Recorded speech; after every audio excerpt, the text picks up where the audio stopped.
जय भोजपुरी रउआ लोग से एगो निहोरा बाकी लाल रंग के सब्सक्राइब बटन के दबा के भोजपुरी फैंस क्लब से जुड़ जाए जा और ये घंटी वाला बटन के दबा के भोजपुरी के सब जानकारी बिल्कुल फ्री में मोबाइल पे पाई जा।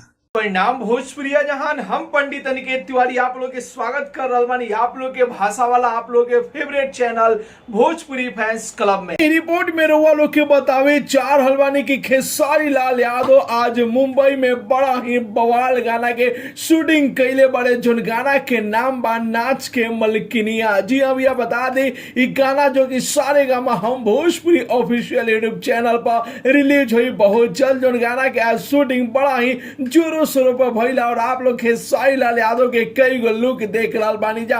आप लोग के बता दी भैया कि गाना में आप लोग खेसारी लाल यादव, पाखी हेगड़े और आकांक्षा दुबे के जोड़ी देखे के मिली, जैसे कि आप लोग कई गो तस्वीर भी देख रहा बानी जा कि आप लोग के फोटो में खेसारी लाल यादव, पाखी हेगड़े और ये गाना के कोरियोग्राफर लक्की विश्वकर्मा दिखाई दे रहा बड़े। यानी कि की बार खेसारी लाल यादव एगो नया धमाका, एगो जबरदस्त धमाका, लाजवाब धमाका लेके आ रहा बड़े कि आप लोग के गाना सीधे दिल में उतर जाए और जुबान पा जाए। इतना जबरदस्त गाना बा, गाना के जो कि रिकॉर्डिंग कुछ दिन पहले ही खेसारी लाल यादव कंप्लीट कर ले बड़े। गाना के शूटिंग भी जो कि कंप्लीट हो गई बा। गाना के अब एडिटिंग पर काम चले बाद गाना के पोस्टर, टीजर और टीजर के साथ ही आप लोग के रिलीजिंग डेट बता दी जाए कि कब गाना फुल वीडियो आप लोग देखे के मिली। तो इंतजार करी जा खेसारी लाल यादव एगो नया बवाल जबरदस्त गाना के अपन शूटिंग और रिकॉर्डिंग कंप्लीट कर ले बड़े। बहुत जल्द आप लोग के बीच में गाना आवे जा रहा बात। भैया आप लोग के रिपोर्ट कैसा लागल